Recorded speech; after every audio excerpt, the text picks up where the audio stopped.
All right, thank you so much, Joel. Well, U.S. and Chinese negotiators say they have reached the outlines of a deal over TikTok's future in the U.S. The announcement comes after months of back and forth.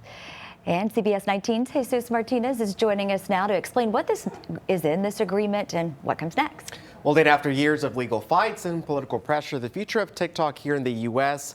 appears to be coming a little bit more into focus. This morning, President Trump hinted at that breakthrough on Truth Social.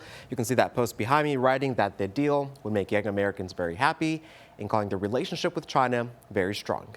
We have a framework for a TikTok deal. Treasury Secretary Scott Bessent said Monday the U.S. and China have agreed on a deal to keep the popular video app running. The two leaders, President Trump and Party Chair Xi, will speak on Friday to complete the deal.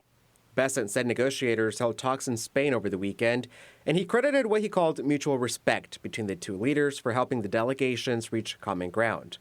The Treasury Secretary emphasized the focus stayed on TikTok, not broader trade disputes, though more negotiations are planned next month. But we talked about many things that we might do in the future. Exact terms weren't publicly made just yet, but the commercial terms have been agreed upon.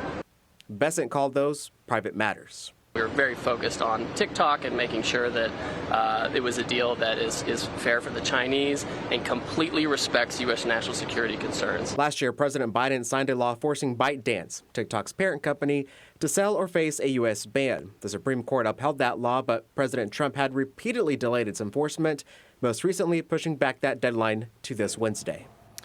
Well, the two leaders are expected to finalize that TikTok agreement when they meet this Friday. If all goes too well, it could be one of the most high-profile tech disputes between the U.S. and China. Dana?